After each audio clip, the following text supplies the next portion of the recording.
5वां अध्याय प्रारंभ। अर्जुन बोले, हे कृष्ण, तुमने पहले कर्मों का त्याग करने को कहा, फिर कर्म की प्रशंसा करते हो। इन दोनों में जो अधिक हितकर है वह एक बात निश्चय करके बतलाओ। श्री कृष्ण बोले, कर्मों का त्याग और कर्मों का करना ये दोनों ही मोक्ष देने वाले हैं, परंतु इन दोनों में कर्म त्याग से कर्म योग हितकर है। जो किसी से द्वेष नहीं रखता, न किसी पदार्थ की इच्छा करता है, वह सन्यासी है। ऐसा मनुष्य संसार के बंधनों से छूट जाता है। सांख्य और योग को मूर्ख लोग ही पृथक पृथक कहते हैं, पंडित नहीं कहते हैं। जो इन दोनों में से एक में भी अच्छी तरह स्थित हो जाता है, उसको दोनों फल प्राप्त होता है। ज्ञान योगियों को जो स्थान मिलता है वही कर्म योगियों को प्राप्त होते हैं। ज्ञान योग व कर्म योग एक ही हैं। कर्म योग के बिना संन्यास का प्राप्त होना दुस्तर है। कर्म करने वाले मुनिजन को ब्रह्म प्राप्ति होने में विलंब नहीं रखता। कर्म योग युक्त शुद्ध अंतकरण वाला, मन तथा इंद्रियों को जीतने वाला, संपूर्ण प्राणियों में अपनी आत्मा को देखने वाला, कर्म करता हुआ भी कर्म फल से लिप्त नहीं होता। योग युक्त तत्ववेत्ता पुरुष देखते हैं, सुनते हैं, स्पर्श करते हैं, सूंघते हैं, खाते हैं, चलते हैं, श्वास लेते हैं, तो भी यह नहीं मानते हैं कि मैं कुछ नहीं करता। वे बोलते हैं, त्यागते हैं, ग्रहण करते हैं, परंतु यही मानते हैं कि मैं कुछ नहीं करता, और यह मन धारण करते हैं कि इंद्रियां ही अपने अपने विषयों में बरतती हैं। जो प्राणी ब्रह्म में अर्पण कर संग को त्याग कर कर्म करता है, वह पाप से लिप्त नहीं होता।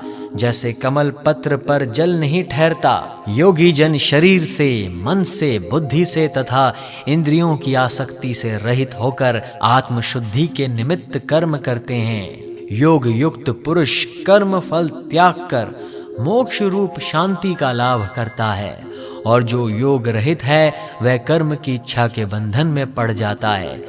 सब कार्यों को मन से त्याग करके प्राणी इस नवद्वार इंद्रियों की देहरूपी पुरी में न कुछ करता है और न कुछ करता हुआ आनंद पूर्वक रहता है। परमेश्वर किसी कर्म में प्रवृत्त नहीं करता, कर्म और कर्म फल को उत्पन्न नहीं करता। ये सब प्रवृत्ति द्वारा होते रहते हैं। परमेश्वर किसी के पुण्य तथा पाप को नहीं लेता। ज्ञान तो अज्ञान से आच्छादित है, उससे जीव मोह को प्राप्त हो जाते हैं, परंतु आत्मज्ञान के द्वारा जिनका ज्ञान नष्ट हो गया है, उनको यह आत्मज्ञान परमेश्वर के रूप की ऐसी भाषित करता है, जिस प्रकार सूर्य संपूर्ण संसार को प्रकाशित कर देता है।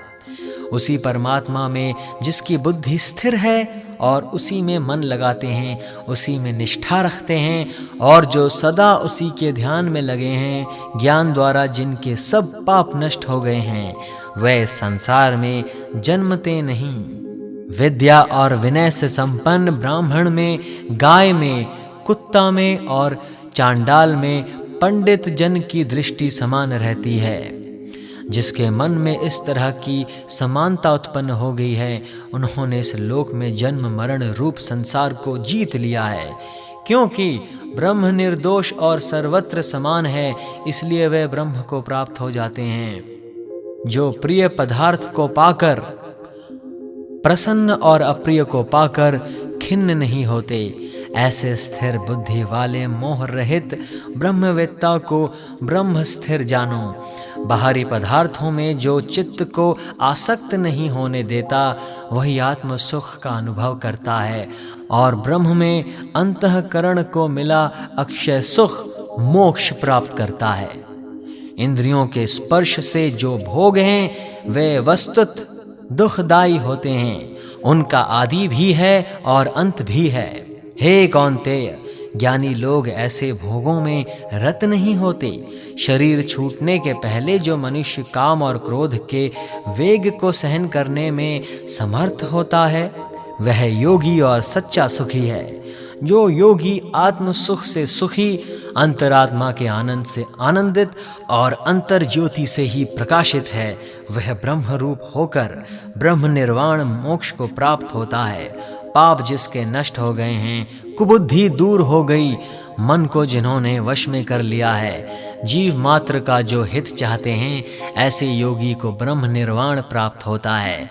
काम तथा क्रोध जिनमें नहीं है, मन के वेग को जिसने रोक लिया है, ऐसे आत्मज्ञानी योगियों को ब्रह्म निर्वाण सहज ही प्राप्त होता है।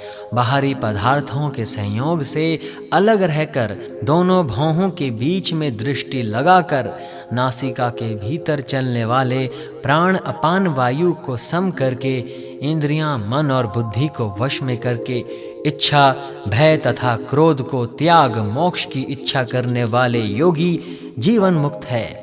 जो मुझको सब यज्ञों और तपों को भोगता, संपूर्ण लोकों का स्वामी और सब प्राणियों का मित्र जानते हैं, उन्हीं को शांति प्राप्त होती है। श्रीमद् भगवद गीता। 5वां अध्याय समाप्त।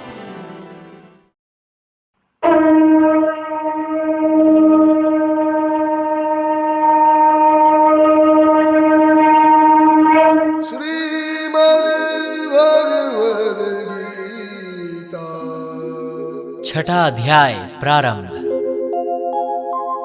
श्री भगवान जी बोले, हे अर्जुन, जिसकी कर्म फल में आसक्ति नहीं और कर्मों को करता है, वह सन्यासी और योगी है, और जिसने हवन आदि लौकिक कर्म छोड़ दिए हैं, वह योगी नहीं है। हे अर्जुन, जिसको सन्यासी कहते हैं, उसी को कर्म योगी जानो, क्योंकि संकल्पों के त्याग किए बिना कोई योगी नहीं हो सकता।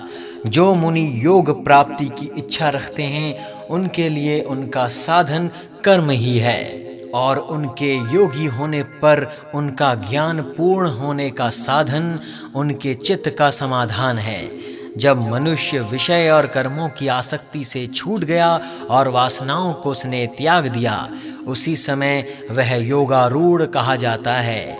जिसने मन स्वाधीन कर लिया है, वह अपना हितकारी है, और जिसने विवेक का त्याग किया है, वह स्वयं ही अपना शत्रु है। मन को जीतने वाले शांत स्वभाव मनुष्य ही आत्मा शीत उष्ण, सुख दुख, मान और अपमान इनके होने पर भी अत्यंत स्थिर रहती है।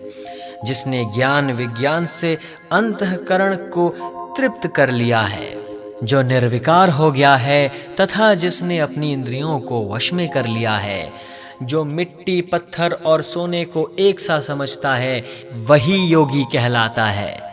सुहृदय, मित्र, शत्रु, उदासीन, द्वेषी, मध्यस्थ, द्वेष करने वाले, योग्य, बंधुवर्ग, साधु और पापी, इन सब में जो समान दृष्टि रखता है, वही श्रेष्ठ है। योगी पुरुष को मन और आत्मा को अपने वश में करके, वासनाओं और समस्त प्रपंचों को त्याग कर, एकांत स्थान में पहले कुश, उसके ऊपर मृगादिकों का चर्म और उसके ऊपर वस्त्र बिछावे। स्थान ना तो बहुत ऊंचा न बहुत नीचा हो, उसी पर मन को एकाग्र करके चित्त और इंद्रियों को रोक कर बैठना चाहिए। आत्मशुद्धि के लिए योग करना चाहिए।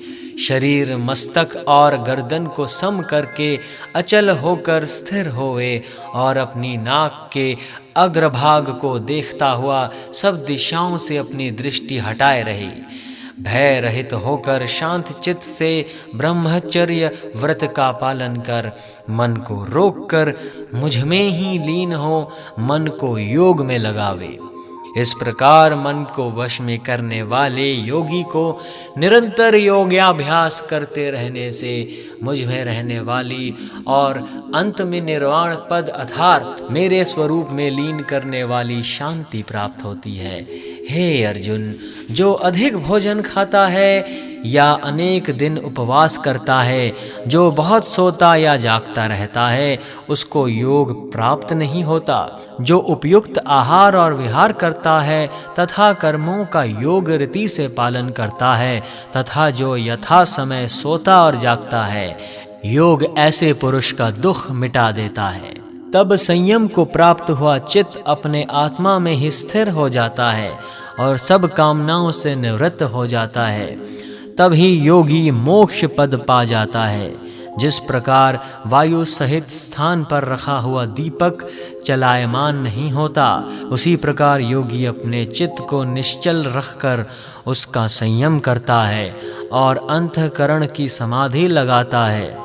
जिस जिस अवस्था में योगाभ्यास के कारण चित्त का वेग रुक कर विषयों से पृथक होने लगता है और जब शुद्ध अंतःकरण से आत्मा को ही देखकर आत्मा में ही संतुष्ट होता है, जिस अवस्था में वह अत्यंत सुख जो इंद्रियों द्वारा जाना नहीं जा सकता वरन केवल बुद्धि से जाना जाता है, अनुभव करता है, और जब वह योगी आत्म स्वरूप में स्थिर हो, उससे विचलित ना हो, जिस अवस्था को पाकर फिर और कोई लाभ उसको नहीं जचता और जहाँ स्थिर होने से और कोई बड़ा भारी दुख उसे वहाँ से चलायमान नहीं कर सकता, इस अवस्था को दुख संयोग वियोग कारक योग नामक जानना हो, सो योग निर्विकल्प चित्त से निश्चय करके ही करना चाहिए। संकल्प से उत्पन्न होने वाली समस्त कामनाओं को त्याग कर और मन में सकल इंद्रियों को चारों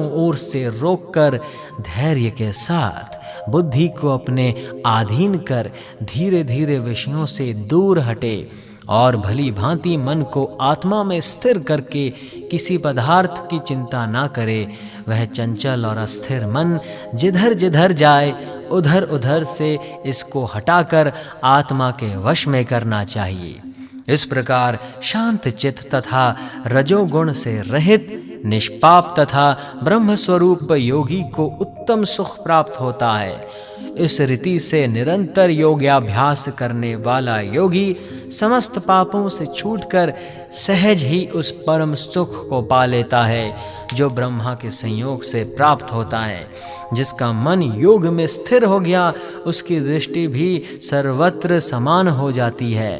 वह सब प्राणियों में अपने को और अपने मन में सब प्राणियों को देखता है।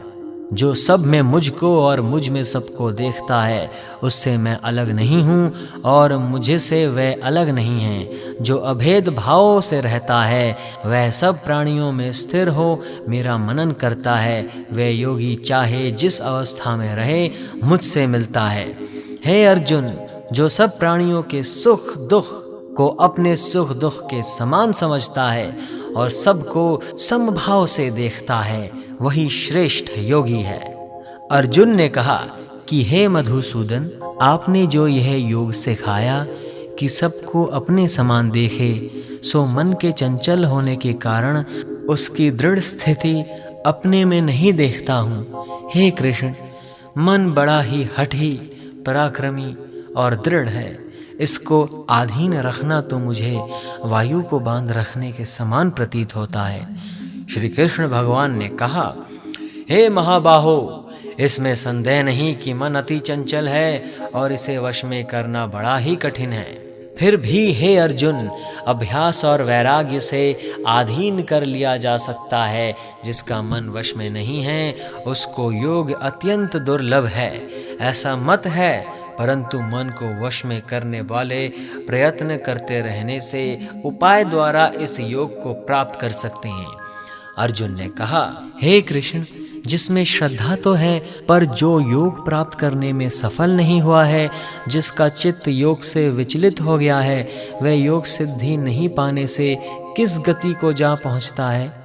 हे महाबाहो, जिसका पहला आश्रय भी गया और ब्रह्म प्राप्ति भी नहीं हुई है, वह दोनों ओर से भ्रष्ट होकर विच्छिन्न मेघ के समान नष्ट तो नहीं हो जाता।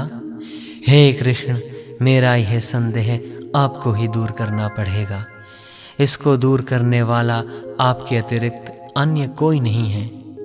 श्री भगवान बोले, हे पार्थ, उसका यहाँ नाश नहीं होगा और परलोक में भी नहीं होगा, क्योंकि उत्तम कार्य करने वाला मनुष्य बहुत दिनों तक पुण्यवानों को प्राप्त होने वाले लोकों में वास करता है और वहाँ से फिर किसी पवित्र और धनवान के घर में आकर जन्माता है, अथवा वह बुद्धिमान योगियों के ही कुल में जन्म पाता है।